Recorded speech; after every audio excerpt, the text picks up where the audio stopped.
My friends, gather close as we explore one of history's most captivating mysteries, the Star of Bethlehem.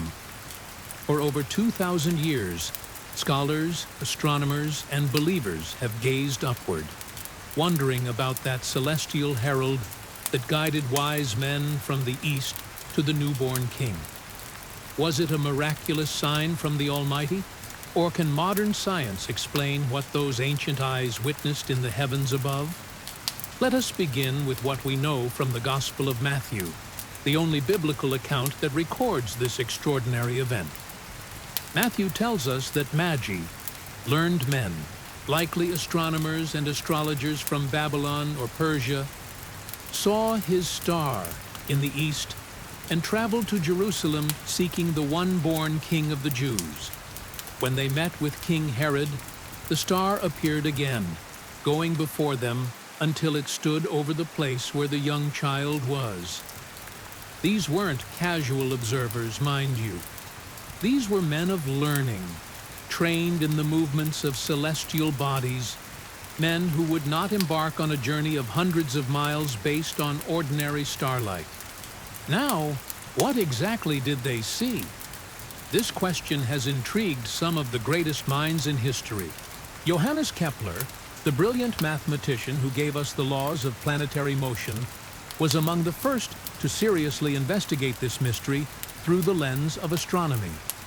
In 1614, Kepler proposed that the Star of Bethlehem was actually a conjunction, a close alignment of planets that would appear as an unusually bright light in the night sky. Kepler had observed a remarkable conjunction of Jupiter and Saturn in the constellation Pisces in 1603, and when he calculated backward through time, he discovered that a similar conjunction had occurred in 7 BC. This timing aligns remarkably well with what we now know about the actual year of Christ's birth, which most scholars place between 6 and 454 BC, rather than our traditional year 0. But let us delve deeper into this astronomical explanation. Jupiter, known to ancient astronomers as the king planet, was associated with royalty and divine favor. Saturn represented the Jewish people in ancient astrological traditions. When these two mighty planets appeared to dance together in Pisces, the constellation associated with the land of Israel, it would have been interpreted by learned mage as a cosmic announcement of the birth of a great king in the land of the Jews. Yet this conjunction theory, compelling as it may be, faces certain challenges. Ancient observers were quite familiar with planetary movements. Would such learned men truly have been surprised by a planetary conjunction, however rare? Moreover, Matthew's account suggests the star moved in ways that seem inconsistent with normal celestial mechanics, stopping over a specific location, appearing to go before the travelers like a guide. This has led some researchers to consider other astronomical possibilities.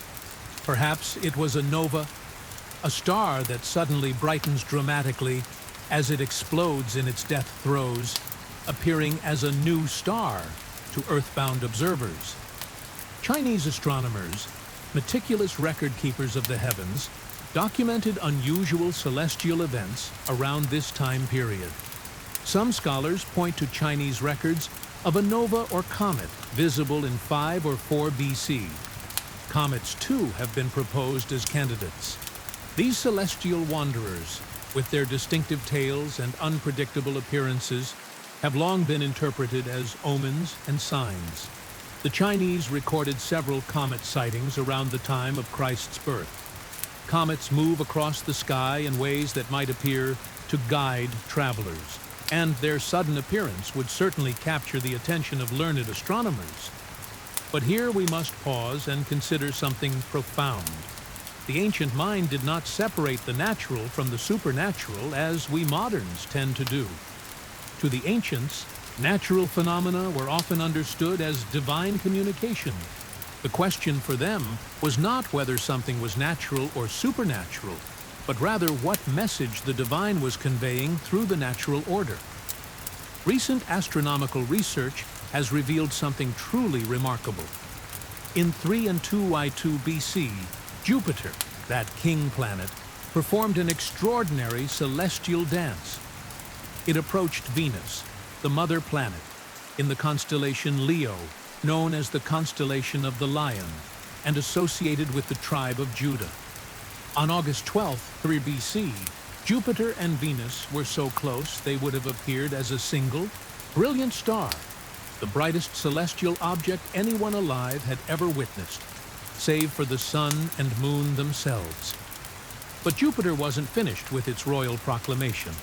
It continued its stately progression through the heavens and came into conjunction with Regulus, the king star, at the heart of Leo, not once but 3 times, between September 3rd BC and May 2nd BC.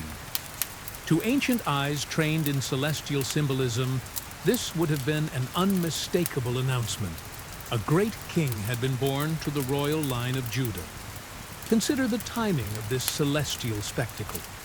If the Magi began their journey after witnessing the initial signs in 3 BC, their arrival in Bethlehem would align perfectly with the biblical account.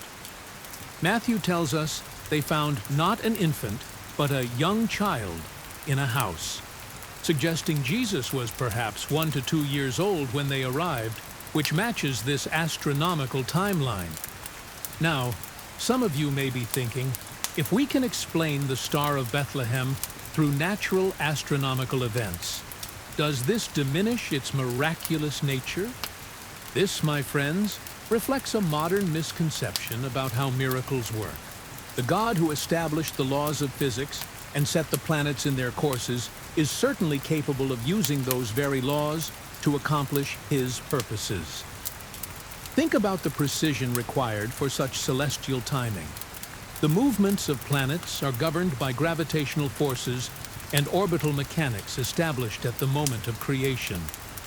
For these celestial events to align perfectly with the birth of the Messiah would require a providence so vast and intricate that it staggers the imagination.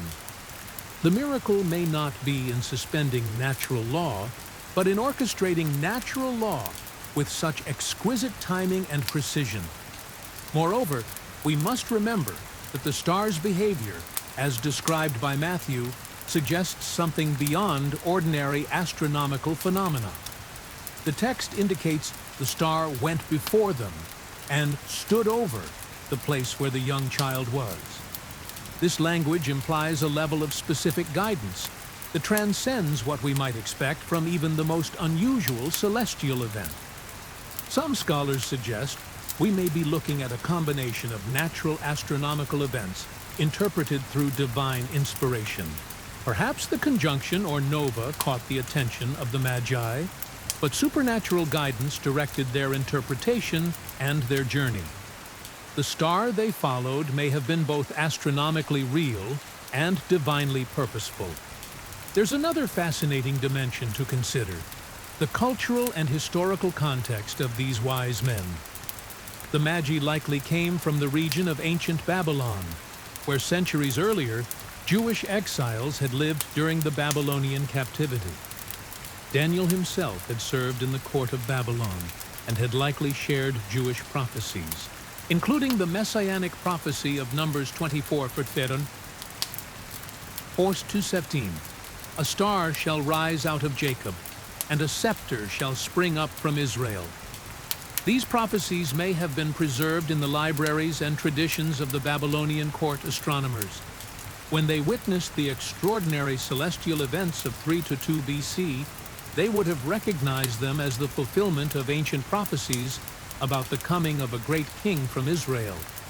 Their journey westward was not merely following a star, it was following centuries-old prophetic expectations combined with contemporary astronomical observations. As we near the end of our exploration, let us consider what the Star of Bethlehem reveals about the nature of divine revelation itself. Whether it was a miraculous suspension of natural law or a providential orchestration of natural phenomena, the star served its purpose perfectly. It announced the birth of the King of Kings to those who had eyes to see and hearts to understand. The wise men were not the only ones who should have recognized the signs.